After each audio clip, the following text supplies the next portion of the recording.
Well, today is truly an honor as I welcome a very, very special guest on my show. This interview was about 4 years in the making and has now come to fruition.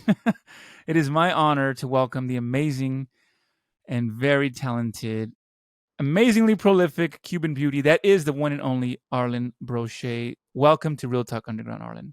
What an introduction. Thank you so much. So, you and we met about, I want to say 4 years ago now on Instagram, and Yeah. you've always been a loud proponent of mental health care and spirituality, and I just love that about you. And I think one of the things you had on your Instagram years ago was there's no room for dreams in a head full of fears or something like A that. It head was full on of your fears has no space. A head full of doubt has no place for dreams. No That's space for right. dreams. That's right, and I loved Or that. a head full of fears has no space for dreams. Exactly right. I had that on my bio for a while because I really loved that saying, and then of course I changed it. You know. But yeah, so now Arlyn, you're an actress, an entrepreneur, and a mother of three. I want to just set the stage here and give the audience a window into your life. Okay, so Arlyn, where did you grow up, and what inspires you to become an actress? So I grew up in Miami, born and raised. Actually, I was born in Hialeah Hospital. Yeah. We never lived in Hialeah, but my mom's gyno was in Hialeah, and when she was having contractions, that's where I was born, Hialeah Hospital, and then born and raised in Miami, Florida. And my father was a very successful actor in Cuba for many, many years. And if you were to compare him to another actor, it would be like, let's say, Brad Pitt, just so you have an idea of Wow. Oh perspective. my God. He's the Yes, Brad in Pitt Cuba. of Cuba.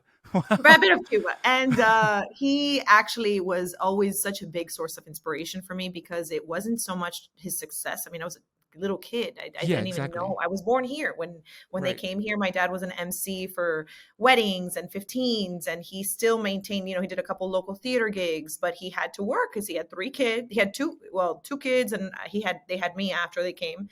They came on the Mario boat lift in 1980, and I was born after that. Oh So wow. three kids, so he had to work. You know how it is, like different country, don't speak the language. You got to move. He's no longer a superstar the way he was in Cuba. So, Yeah, exactly. but he was always amazing at storytelling. And so whenever he would say jokes or whenever he would, just talk about anything, I would always admire how specific and how rich his stories were and how he used his voice and everything. It was amazing.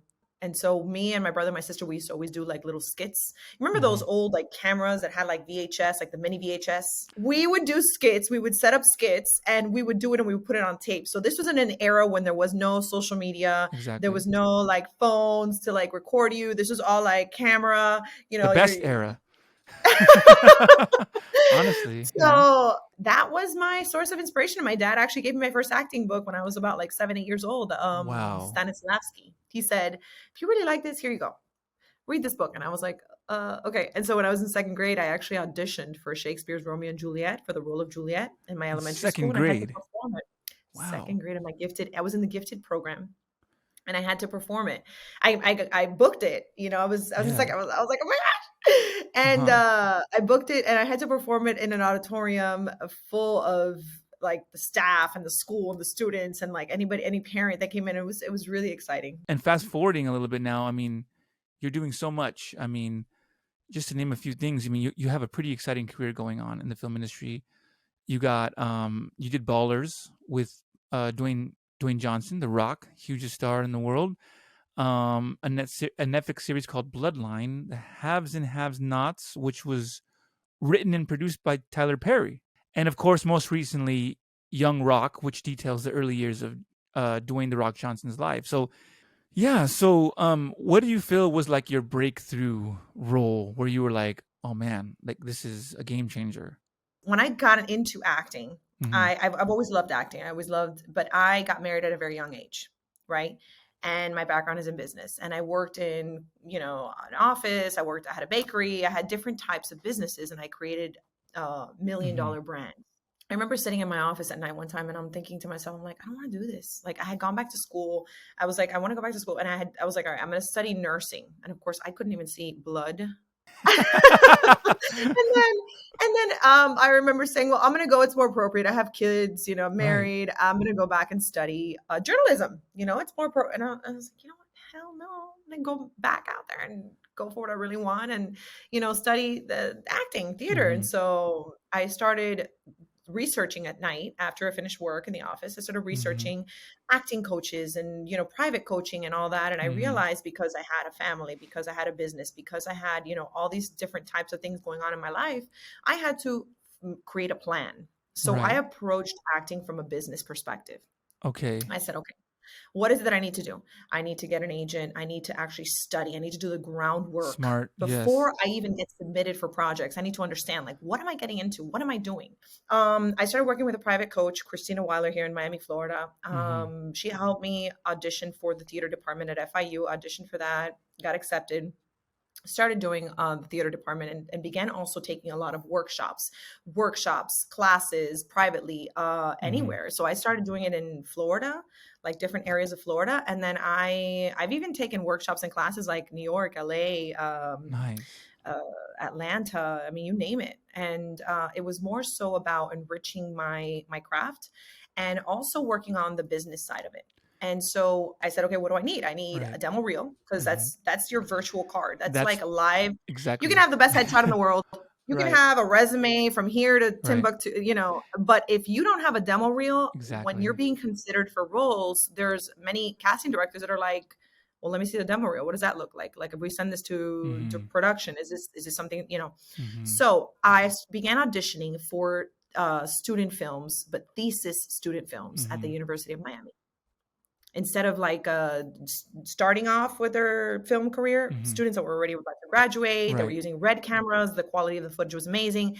So I began auditioning, I began booking student films, long feature films, short films, and I began gathering that footage, and that's how I created my demo reel. And then with that, my resume, all the classes I was taking, and then I did headshots. I went and I interviewed. I got my first agent, my Florida agent. Mm-hmm. She began submitting me, and then I remember I would start taking also workshops at Lori Wyman Casting. And she was the one that I auditioned for Ballers. It was in person. And the really cool thing is, and that's why I'm giving you a very long-winded answer, but I think it's important because a lot of people, when they get into acting, they don't realize it's not about just one thing. It's a business. Acting it's a business. I'm going to speak for myself. I am an entertainer, a storyteller, but at the end of the day, I need to figure out what is it that I need to do to get to where I want to get to professionally, Exactly. right? So what are the tools that I need? What are the pieces that I need? How do I need to do this? Like if you're going to create a show, like what are the so anyway. I love the way that you look at it because I mean, if I may intercede here, I think it Yes. works the same way for musicians, because most people want to make it. It's like they think it's just you start and then you just step over all those steps and then success. But there's so much that goes in between that you have to go through. Like I mean, and unless you're willing 10 years of hard work and overnight success, basically. to So what I was yeah. saying is that so then what I did was I auditioned. I went and I took workshops also at Lori Wyman Studios. And Mhm. one thing, if I did learn is taking workshops with casting directors was a key component in. Okay, you can be as prepared as you are.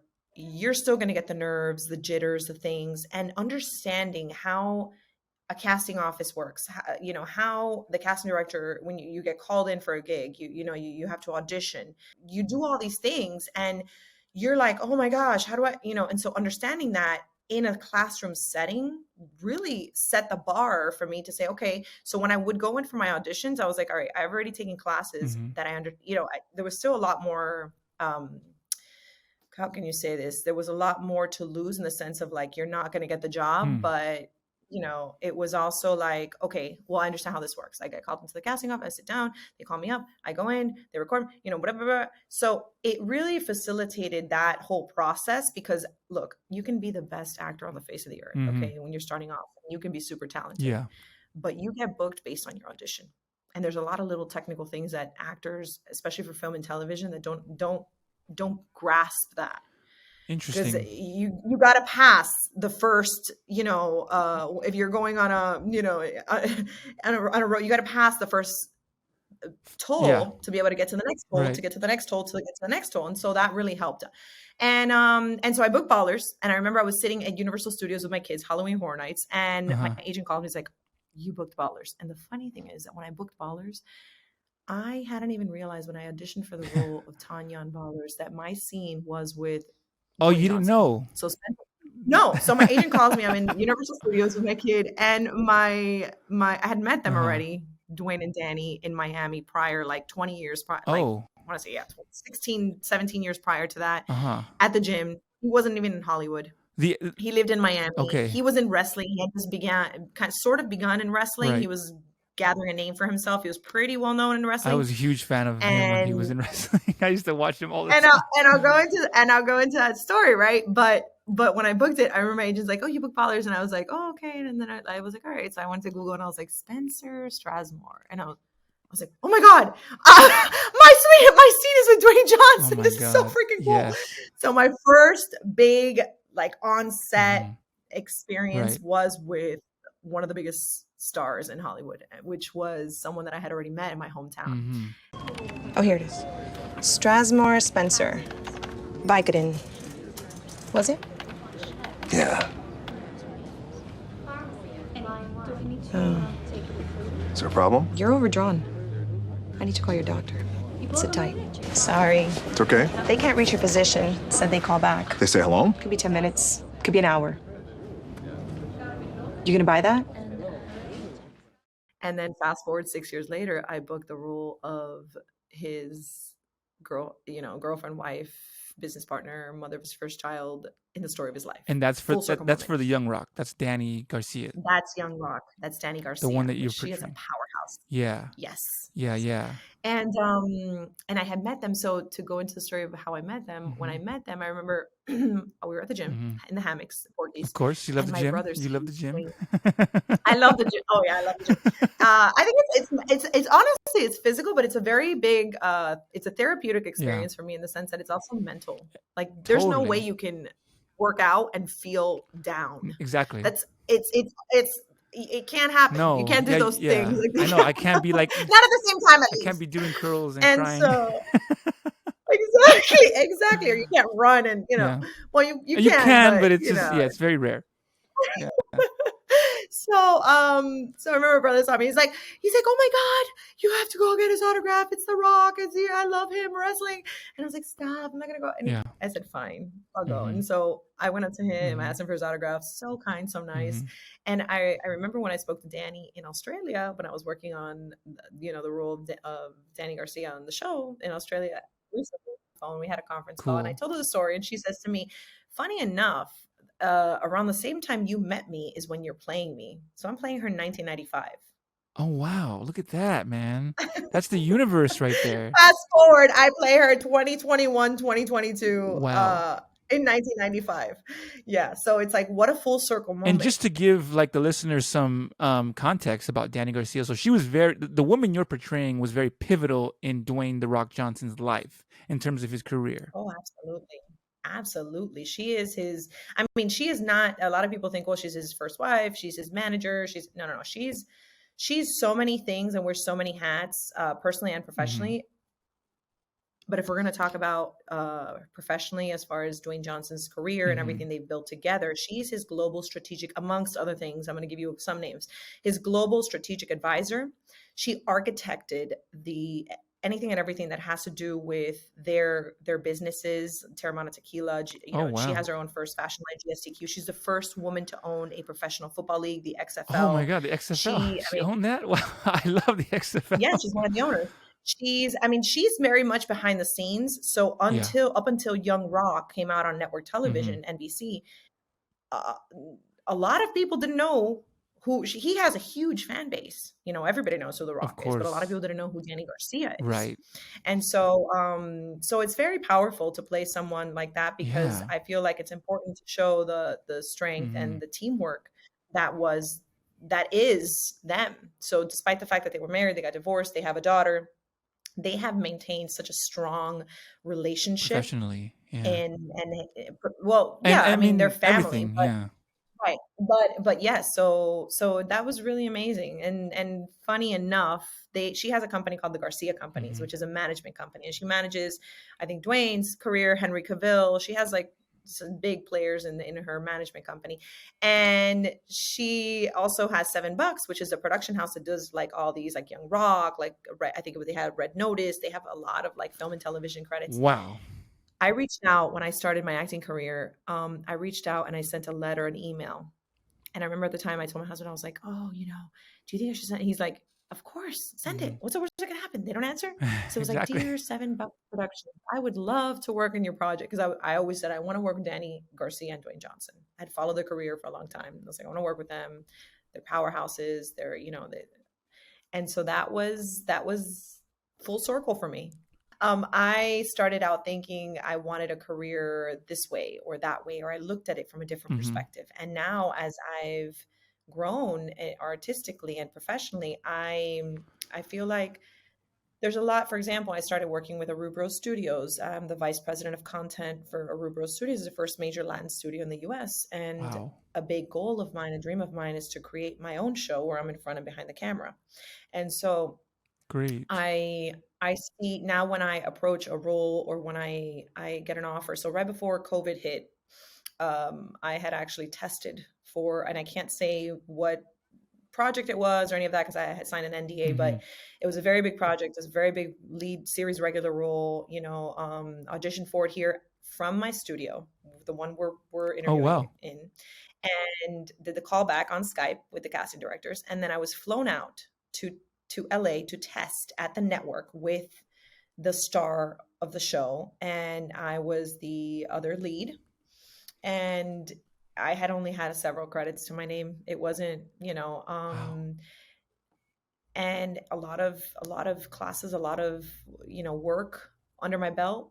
But it was the Olympics for actors. It was like one of those experiences of like, I remember having to go to Whole Foods and buying GABA Calm because I was like, this is, and listening to like Eminem. What is that song Lose Eminem has, Lose yourself. Oh, Yourself? Is it yeah. Lose Yeah. Yourself? Yes, I had that on repeat the whole time, my headphones. And I remember when I went to go in and test, the casting director comes out, such a lovely lady. I don't want to drop any, I'm not name dropping in this interview. I'm not name dropping. I'm not saying it, but she comes outside and she hugs me and she says, so nice to meet you in person, because we had Skyped, and because they were like, we love you, we want you to come and So test. And exciting. so she asked me, she's like, you're gonna do great, you got this. And I was like, wow, and that really kind of set my mindset and my perspective with my Hmm. career. I've always been very intentional with my Good. career, but it set it even more into motion, in the sense of like, okay, this is a gig that potentially is the next 7 years, 4 to 6 months between another country and the States. The next 7 years of my life, 22 episodes, it was like a A big big thing, whatever. commitment. Yeah. And I said, is it something? Yeah, it was a big commitment. So I said, okay, this is amazing. And then that kind of started shifting like the way I looked at my career and Hmm. what I was doing. So yeah, I mean, I didn't book it. I see. But I realized that it didn't matter if I booked it or not, because I said, I'm here now. And if I'm here now, it's going to be a matter of time before I'm here again. Exactly. And this Wow. is, I hadn't booked anything for about a year and a half. And then I booked Gravesend, which is a nice show, Yeah, I want great to talk show, about New that York show. in a second, because that was pivotal for you as well. That was like a big. Yeah, so that was the first one that I booked. I booked it to lead role. I was the only Latina on the show. That shot a portion in Miami and it shot a portion in New Hmm. York. They actually finished shooting a couple weeks ago, and it's gonna come out. I don't want to say any Uh-huh. dates, but it's still in post, and it's gonna be airing relatively soon, probably by the end of the year. Don't want to set any dates, Okay. but anyway, so that was the first thing that I had booked, like after COVID, a year and a half. I tested and I didn't make it. It was Hmm. like, the story of like the person that just keeps going back and Yes. keeps going back. And it's like, you just, you get punched in the face and you just keep going. And so I booked Gravesend. And then shortly after, I auditioned. And I remember when I auditioned for Danny Garcia, the breakdown said Gabby Diaz. But I read the sides and I was like, hold on, she works at Merrill Lynch. Okay, and she's on Uh-huh. the phone with a guy, and I was like, this is Danny Garcia. Like in my mind, I'm like, this is them. This is, so I auditioned for it. And I remember seeing the location, because when you get a breakdown for a role, like, for an Right. audition or request, it says like the location, dates, you have to make sure you're available for everything. And I remember saying, Brisbane, Oh, Australia. wow. My friend Rez, like he's one of the readers that I work with on, when I do my self tapes. And I said to him, like, I'm like, this is, whatever. So we did it and I submitted it. And fast forward, it was like July-ish. My agent calls me. I had COVID at the time, July Man. 2021. She says, right around this time last year, she's like, oh, by the way, you booked Young Rock. Wow. The role of Gabby Diaz is Danny Garcia. You booked the role. And I was laying in my bed with COVID and I was like, what? Wait a minute. So they put that name intentionally so that like you don't know who you're auditioning for? Is that it? So, right. So they put the name because you're auditioning, and they do that to keep it very, Discreet. Yeah. Mm-hmm. discreet, correct. So you're not saying, or you don't know, storyline, Sure. all that. Okay. But Yeah. you kind of just had that sense. You're like, I'm auditioning for Danny Garcia because I know her. Well, I knew I was auditioning for Young Okay. Rock, the show. Okay. And so the role of Gabby Diaz in the story, that's why it's so important when as an actor, when you get an audition and a request to audition, it's so important to go into like IMDb Pro and look up the show, or for example, if it's a movie or if it's a show or it's a pilot that's never been aired, like, all right, who's the director? Who are the writers? Like, what is it? And have that background information, because it gives such a different perspective as to like, are we auditioning for Totally. a film? Are we auditioning for a sitcom? Are we auditioning for, because it changes the tempo, it changes Right. the energy of what, is it comedy? Right. Is it Right. drama? Is it, so all these things change up. But I knew it was a Young Rock story of Dwayne Johnson's life. And I knew that Danny Garcia worked at Merrill Lynch. I knew all these things from prior. I mean, you don't have to know these things to audition somebody Sure. working at a, as a broker and talking on the phone with a potential guy she's dating. But these are all the things that I knew. And when I was Gabby Diaz, I was like, Gabby Diaz. You're like, I I was think, like, yeah. this sounds like it's Danny Garcia. But I was like, whatever. Okay. Wow. I did the audition and I booked it. And then I remember when I booked it, I was like, oh my agent was like, I know you have COVID, but you have to. And I was like, okay, I'm so happy.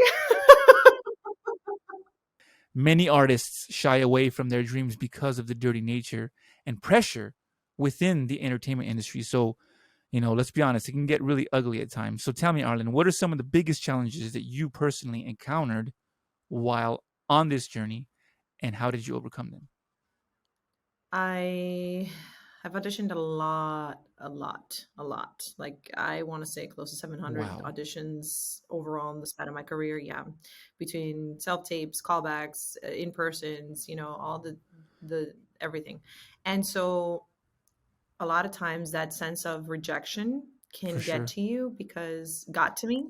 Again, I Uh-huh. keep going to speak about other people. I'm talking about me. Got to me. And I remember just saying, well, listen, it's okay, because some will and some won't. Who cares who's next? I had to adapt that mentality. Some will, some won't. Who cares who's next? And it wasn't personal. And I had to understand that. But it was a lot of traveling. It was a lot of like having to decide, for example, to book these different shows and this different things. I had to get agents in other markets. I had to get agents in other states, like you have Atlanta to agent, regroup. and I had to get a New York agent, a Nashville agent. I had to always go back to the drawing board. And so it was, even when I thought like, okay, well, great, I did all this work, I booked this gig, I booked it. Okay, now I haven't booked anything in a long time. I'm not getting any requests.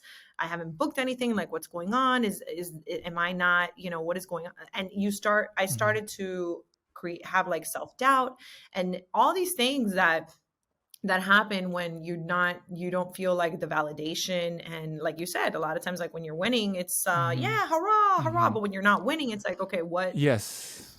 And so I feel that the biggest thing for me was, I am not what I do. That does not define me. I am enough just as I am. I have a whole life. Amen. I have a family. I enjoy cooking. I enjoy working out. I enjoy traveling. I enjoy everything. That's in really my life. Good.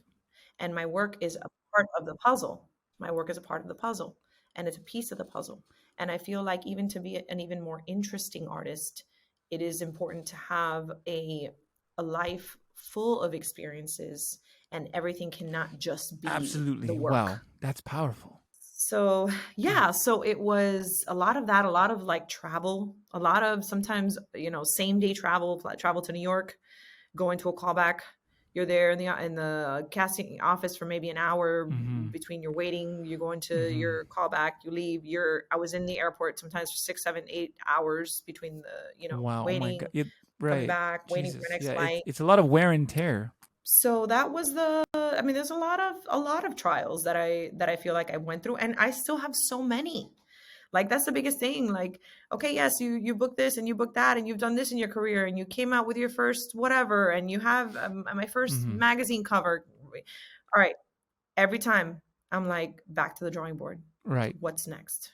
It's definitely a grueling process. It can be very Mm-hmm. intimidating, and it depends how Yeah. high the stakes are, like everybody has a different experience, but yeah, but that's why it's so important to take workshops and take classes and put yourself Right. in settings where you're conditioning your mind and your body and your Mm-hmm. experience, so that you're okay. I'm Mm-hmm. familiar with this situation. This is something that I've done before, and it helps you Mm-hmm. win.